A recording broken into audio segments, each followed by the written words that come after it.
going to invite Mike Davidson to move the minutes for the Urban Development and Transport Committee. Thank you. Thanks. I'm happy to move that. And look, in the essence of time, because we've got quite a large meeting, I want to take roughly about a minute, because I just want to acknowledge some stuff. And obviously, I don't think that they're here today, but obviously Nathaniel and the work he's done has been really excellent. And Jane as principal advisor sitting there, which I don't think she's here. Thank you.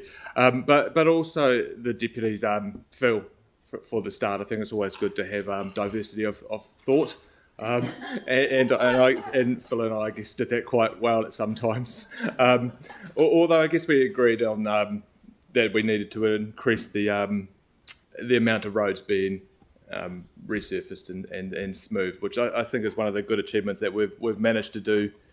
This term was bring that up, which was sitting around 2% to 6%, and obviously it's not reflected in the resident survey, but hopefully that's a bit of a lag thing, because we are putting huge investment into the transport area at the moment, especially into road smoothing and resurfacing. So I hope that would actually start to improve over time. And Tim obviously came in a little bit later with the regulatory performance side of things, which was quite good to have that slight different approach to the committee. And I think the urban development side of it obviously was mainly focused around district plan changes, which seem to be coming from directions from central government, which has sort of taken up a lot of our time this term, which has been a bit of a shame when we're trying to move in the right direction, but getting forced to go a little bit further than we should really be going at the moment with a one-size-fits-all approach to a city where actually there's some cookie cutter, and we sort of have the right way to do it in an environmentally sustainable way. But I'd just also like to acknowledge Yanni. You have a great way of asking the same question in multiple different ways to try and get the answer you want. But you help people's sharing skills quite immensely. So thanks, Yanni. My pleasure.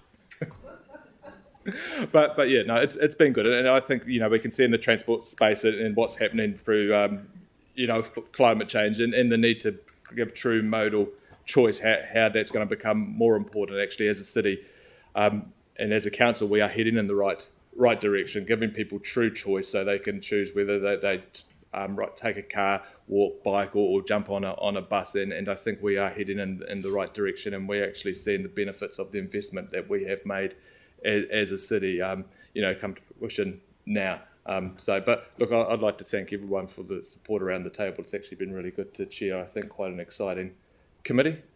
So I'm happy to move those minutes. Would you like to second Tim as having taken over as the deputy?